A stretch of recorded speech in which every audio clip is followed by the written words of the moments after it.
অস্ত্র শিক্ষা বিদ্যা শিক্ষা শিখতে শিখতে এখন তারা দুই ভাই অনেক বড় হয়ে যায়। আজ তারা মনের আনন্দে মনের তপবনে দুই ভাই খেলা করার জন্য আগমন করেছে।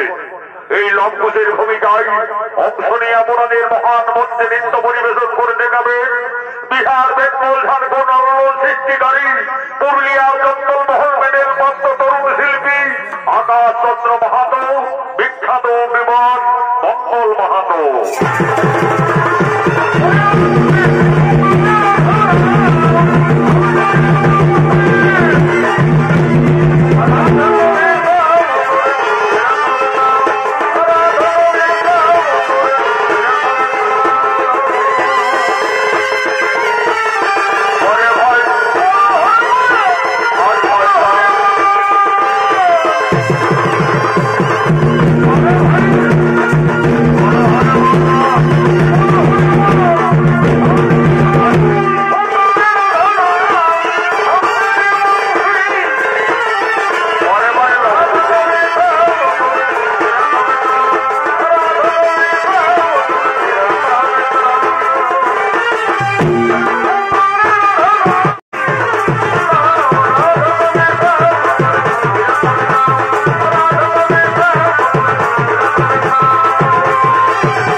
ঘোষণা করলো। এই মায়াবী রাক্ষসী সৃষ্টি করে লবকুশকে পরীক্ষা হেতু আক্রমণ করতে তিনি চলেছে। মায়াবী রাক্ষসী এই নববনে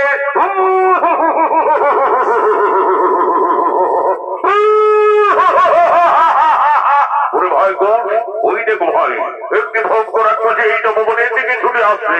চলো ভাই, ততক্ষণে আমরা কুটিরে পালিয়ে যাবো। না দাদা, আমরা কুটিরে পালাতে যাবো কেন? আমাদের তো ঋষি বাল্মীকি অস্ত্র শিক্ষা শিখিয়েছে। চলো না দাদা, সেই অস্ত্র পরে আমরা দুই ভাই ওই রাক্ষসীকে বিনাশ করে দেব। তবে তাই চলো ভাই, তাই চলো। এই রাক্ষসী এই নববনে আরেক পর গিয়েলে আজ আমরা তুমি দুই ভাই সকলে বিনাশ করবো। এত সাহস তোদের ওই যোগী ভালো, আজ আমি তোদের নববনে খেয়ে ফেলবো।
আমি তোমাদের দুই ভাইকে অস্ত্র শিক্ষা পরীক্ষা হেতু আমি এই ছলনা করে এই মায়াবী রাক্ষসী সৃষ্টি করে তোমাদের আক্রমণ করেছিলাম।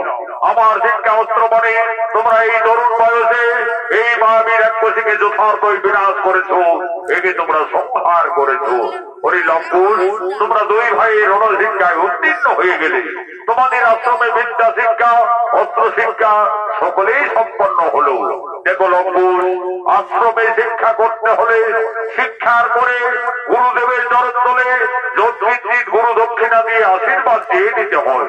মনে রাখবে, কালকে তোমাদের দুই তরুণের গুরু দক্ষিণার দিন। তাই হবে জীবন, আমরা কালকে আশ্রমে আসার সঙ্গে সঙ্গে আমাদের মাতার কাছ থেকে আমাদের যথার্থই গুরু দক্ষিণা নিয়ে আসবো। দেখো লঙ্কুশ, মনে থাকে যেন কালকে তোমাদের গুরু দক্ষিণার দিন।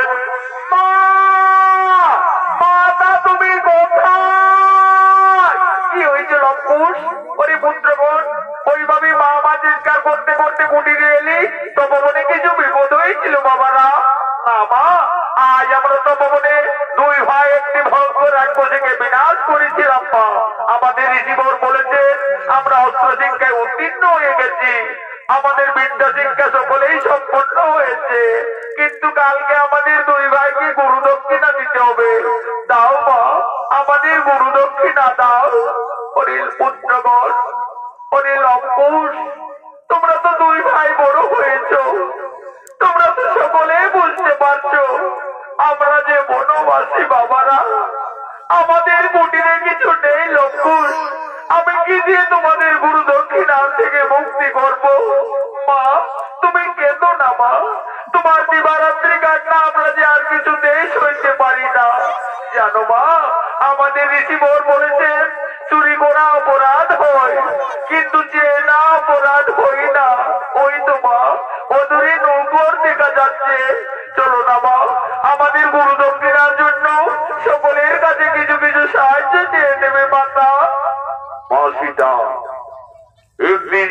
মৃত্যুঞ্জয় মহারানী। আজ সে ভাগ্য ফেরে জনম দুঃখিনী বনচারিণী।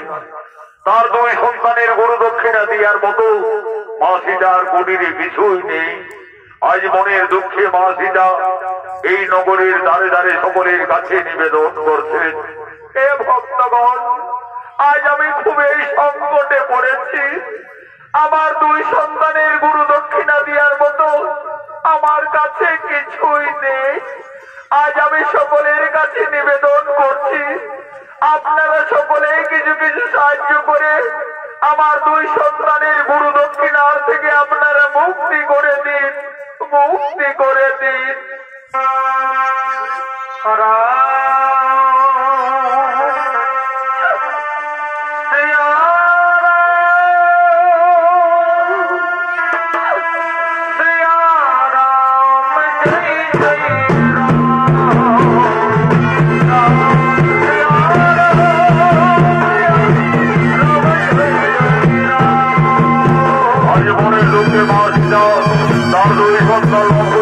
দক্ষিণার জন্য নগরে নগরে দাঁড়ে দাঁড়ে মা জানকী ভিক্ষা করতে লাগলেন, সকলের কাছে সাহায্য চাইতে লাগলেন।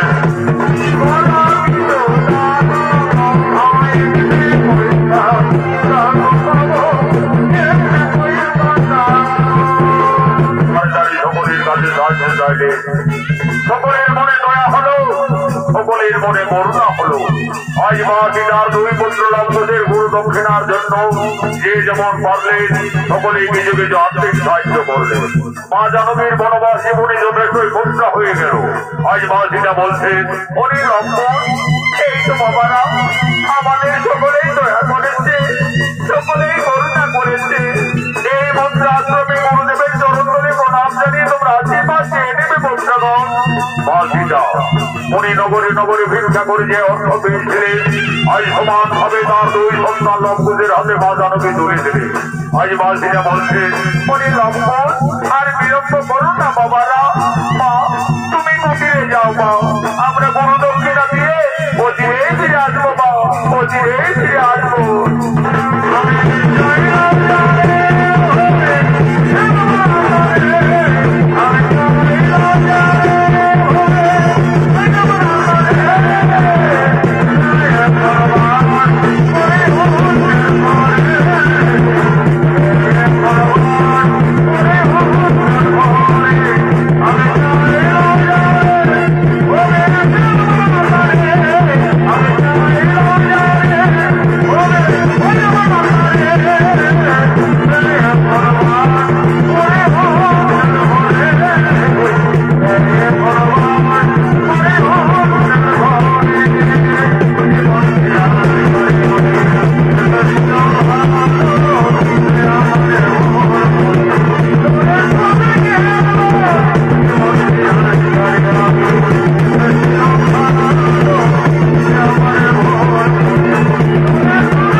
এই সামান্য মন্ত্র নিয়ে আমাদের আশীর্বাদ করো, আমাদের বড় দক্ষিণার থেকে মুক্তি করে দাও।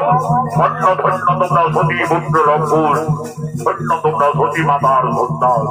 আজ আমি আনন্দিত, আমি গর্বিত, আমি তোমাদের পূর্ণ আশীর্বাদ করবো। তোমরা আরো শক্তিশালী হবে, আরো পর্যন্ত হবে। এই নামই জীবন, এই নাম আমাদের গুরু দক্ষিণা। হরি লম্বন, আমাকে যে বিশেষ কাজের জন্য কয়েকদিনের মতো কপিল মুনির আশ্রম থেকে চিত্রকূটে যেতে হবে, আমি এই তপবনে ফিরে আসা না পর্যন্ত তোমাদের দুই ভাইয়ের হাতে এই তপবন রক্ষার দায়িত্বভার দিয়ে যাচ্ছি। আমার আদেশ তোমরা পালন করে চলবে, যেন এই তপবনের কিছু ক্ষতি না হয়।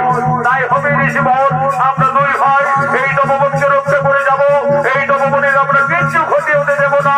তাহলে লম্বন, তাহলে মনে থাকে যেন আমি যাই চিত্রকূটে।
কোমলে কি লেখা আছে? কি লেখা আছে দাদা? ওই দেখো ভাই, এই ঘোড়ার কোমলে স্বর্ণাক্ষরে লেখা রয়েছে, এই ঘোড়া অযোধ্যার মহারাজ শ্রী রামচন্দ্রের অষ্টমের যজ্ঞের ঘোড়া। এই ঘোড়া যত দূর যাবে তত দূর অযোধ্যার সেনানা বলে পরিচিত হবে। আর যদি কেউ বাহু বলে বন্দী করে তাহলে রাজা রামচন্দ্রের সঙ্গে যুদ্ধ করতে হবে। দাদা, এই ঘোড়া তো আমাদের ঋষির তপবনে প্রবেশ করেছে। চলো দাদা, এই ঘোড়াকে আমরা বন্দী রাখবো, প্রয়োজনে আমরা যুদ্ধই করবো। তবে তাই চলো ভাই, তাই চলো। উনি অর্থ, তুমি আমাদের তপবনের বন্ধু, আমাদের সঙ্গে তপবনে খেলা করবে। চলো ভাই গুণ, আমরা ঘোড়ার পিঠে চড়ে এই তপবনে ভ্রমণ করি।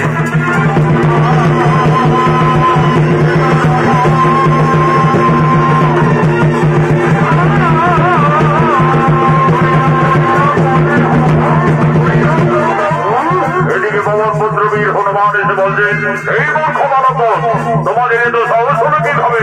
আমার প্রভু রাজা রামচন্দ্রের অষ্টমের যজ্ঞের ঘোড়াকে তোমরা এই তপবনে বন্দী করিলে কেন? তোমাদের আত্মপরিচয় কি? আমাদের পরিচয়, আমরা তো সতী মায়ের সন্তান, ঋষি বাল্মীকি শিষ্য, দুই ভাই লব কুশ। সতী মায়ের সন্তান অন্তর্যামী অবপুত্র বীর হনুমান বুঝতে পারলেন, এরাই হলো আমার মাতা সীতার সন্তান। আমি কিভাবে আমার প্রভুর সন্তানদের সঙ্গে যুদ্ধ করবো? না না না না, তার চাইতে যদি আমি এদের সাথে তপবনে পরাজয় স্বীকার করি, তাহলে প্রভুর সঙ্গে মা জানকীর এই তপবনে অবশ্যই মিলন ঘটতে পারে। বুদ্ধিমতী পবন পুত্র অন্তর্যামী বীর হনুমান আজ লক্ষ্মণের সঙ্গে তপবনে ছলনা করলে, এই মূর্খ বালক, এই ঘোড়া অষ্টমের যজ্ঞের ঘোড়া, এই ঘোড়াকে না ছাড়লে তোমাদের চূর্ণ বিচূর্ণ করে দেব। কি হনুমান, তুমি আমাদের ভয় দেখাবে? চলে এসো, দেখি কার বাহুটি কত শক্তি রয়েছে।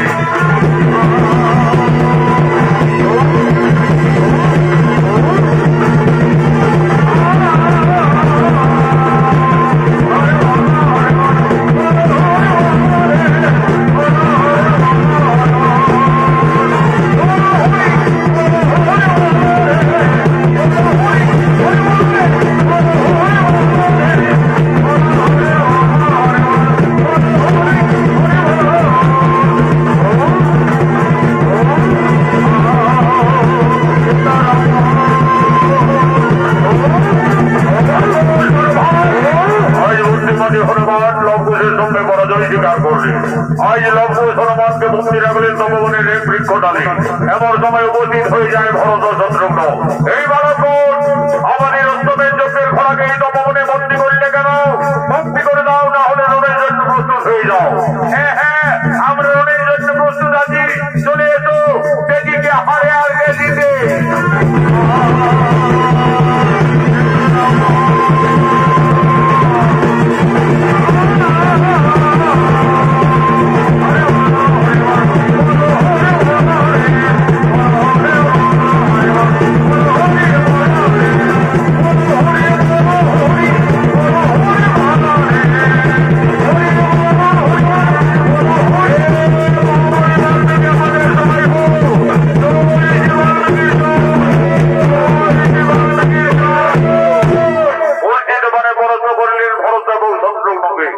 এমন সময় উপস্থিত হয়ে যায় এই তপবনে অযোধ্যার মহারাজ শ্রী রামচন্দ্র এবং অনুজ লক্ষ্মণ। এই কি তপবনে সর্বনাশ করেছে আমার দুই ভ্রাতা। ভরত শত্রুঘ্নকে পরাস্ত করেছে, পরাস্ত করে বন্দী করেছে পবন পুত্র বীর হনুমানকে, বন্দী রেখেছে আমার অষ্টমের যজ্ঞের ঘোড়াকে। এবং এই কারণে দুই শক্তিশালী ঋষি কুমার। কে বাবা তোমরা? আমরা তো সতী মায়ের সন্তান, ঋষি বাল্মীকি শিষ্য, দুই ভাই লব কুশ। লব কুশ, দেখো লব কুশ, এই ঘোড়াকে তোমরা বন্দী করে ভুল করেছো, এই ঘোড়াকে তোমরা মুক্তি করে দাও বালক। তাহলে তুমি এই অযোধ্যার মহারাজ শ্রী রামচন্দ্র? হে বালক, তোমাদের অনুমান সত্য, আমি অযোধ্যাপতি ত্রিলোক জয়ী রাজা রামচন্দ্র। রাজা, ওই ঘোড়ার কপালে লেখা আছে, ওই ঘোড়া যত দূর যাবে তত দূর অযোধ্যার সীমানা বলে পরিচিত হবে।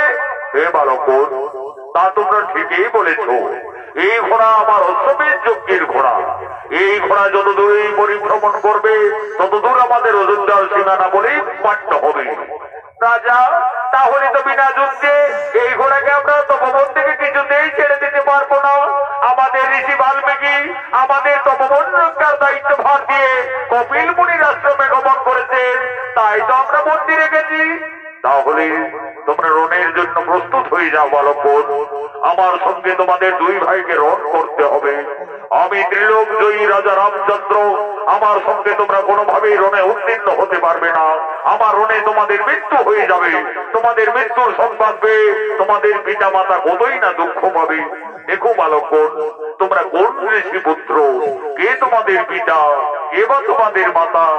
আমরা আমাদের পিতার নাম জানি না, এইটুকু জানি আমরা সতী মায়ের সন্তান, দুই ভাই লবকুশ। লবকুশ? তোমরা তোমাদের পিতার নাম জানো না? আমি কিভাবে এই অবধ বালকদের সাথে রণ করব? দেখো লবকুশ, তোমরা দুইজনে আমার পুত্র সম। তোমরা একবার আমাকে পিতা সম্বোধন করো, পুত্র ভেবে আমি তোমাদের ক্ষমা করে দেব। এই রাজা, তোমাকে আমরা বাবা বলতে যাব কেন? তুমি আমাদের বাবা বলো না দেখছি। শান্ত হও বালকগণ, আমি যদি তোমাদের বাবা সম্বোধন করি তাহলে বিনা যুদ্ধে আমার অশ্বকে মুক্তি করে দেবে তো? তা না হয় পরে দেখা যাবে, আগে বলে দেখো না। আচ্ছা বালকগণ, আমি তোমাদের বাবাই বললাম। এই রাজা, তুমি কাকে বাবা বললে? আমাকে বাবা বললে না আমার দাদা লবকে বাবা বললে? কেন বালকগণ, আমি তোমাদের দুই ভাইকেই বাবা বললাম। তাহলে বলে দেখি রাজা, তোমার মায়ের কোটা স্বামী? এই মূর্খ তরুণী ঋষি বালক, তোমরা সাবধান হও। তোমরা রাজা রামচন্দ্রের উপস্থিত রয়েছ। আমরা সতী মায়ের সন্তান, রণকে ভয় পাই না রাজা। চলে এসো সম্মুখ সমরে, বিনা যুদ্ধে না ছাড়িব শ্রমের যজ্ঞের ঘোড়া।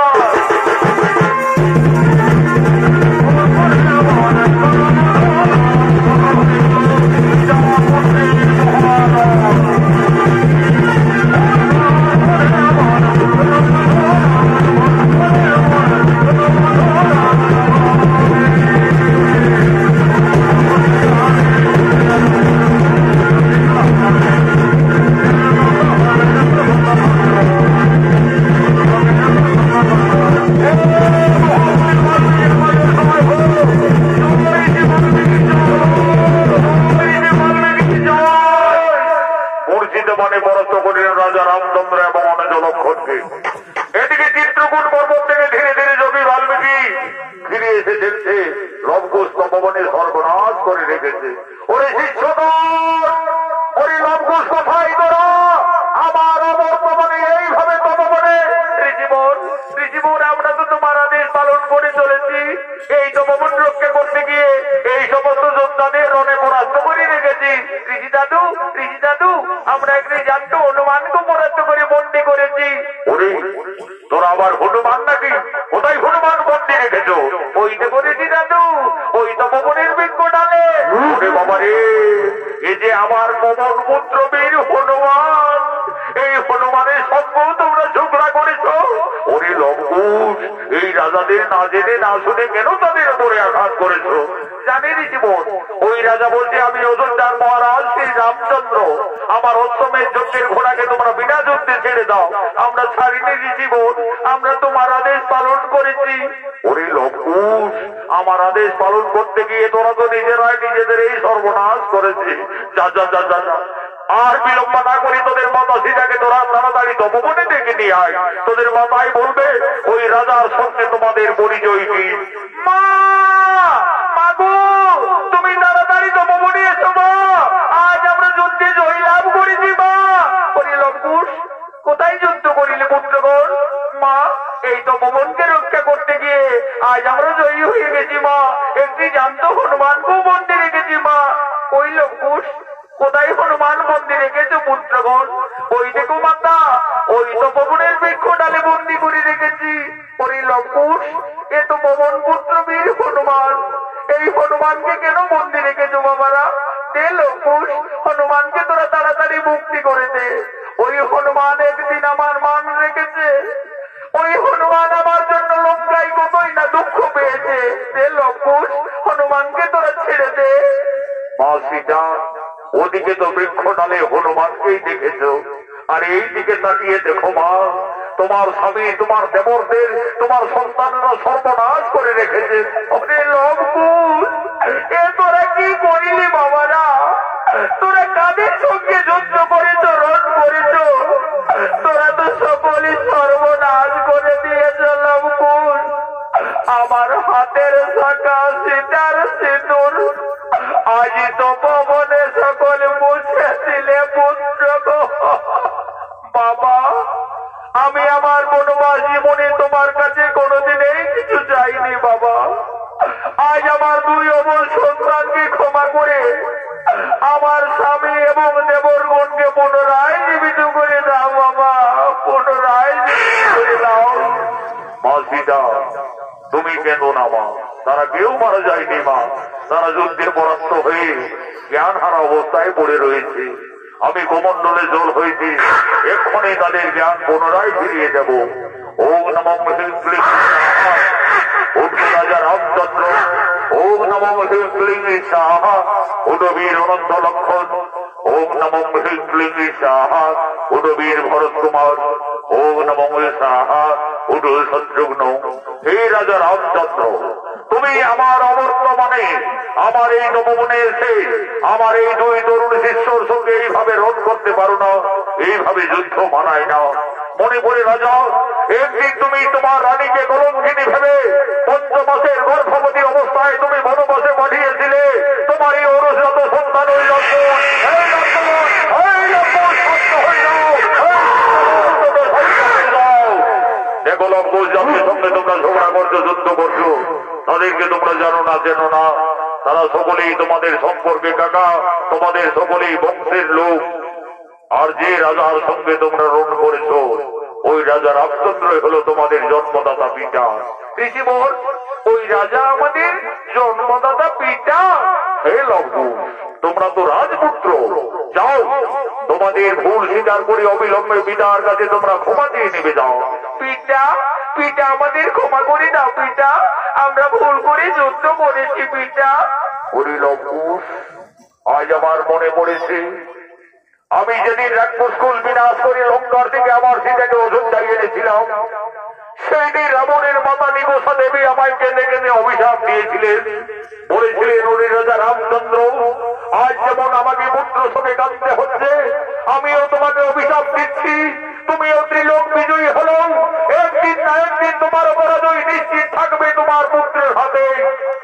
আজ আমি বুঝতে পারছি লক্ষ্মণ, তোমরাই আমার পুত্রগণ। এসো বাবারা, আমার পক্ষে এসো। মা জানকী, তুমি আর দূরে দাঁড়িয়ে থেকো না মা, তোমার বনবাস জীবন শেষ হয়ে গেল মা, তোমার আনন্দের দিন এসেছে। যাও মা, তোমার স্বামী তোমার পরিবারের সকলেই তোমার অপেক্ষায় দাঁড়িয়ে রয়েছে। রাজা রামচন্দ্র একদিন মা সীতাকে না ভেবে, ক্রোধ বশত কলঙ্কিনী ভেবে 5 মাসের গর্ভবতীর সময় বনবাসে পাঠিয়েছিলেন।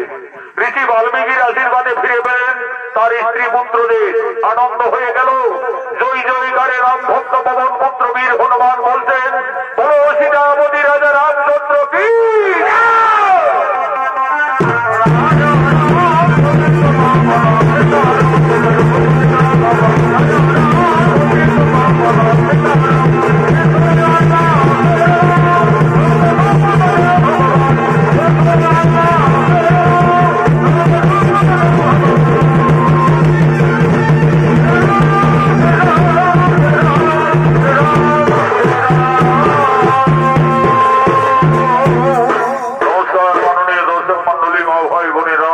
ভারতীয় জনকল্যাণ সুনীত সমিতি স্তর সনদ মাহাতো সম্প্রদায়ের দ্বিতীয় সুনীত পালা মা সীতার বনবাস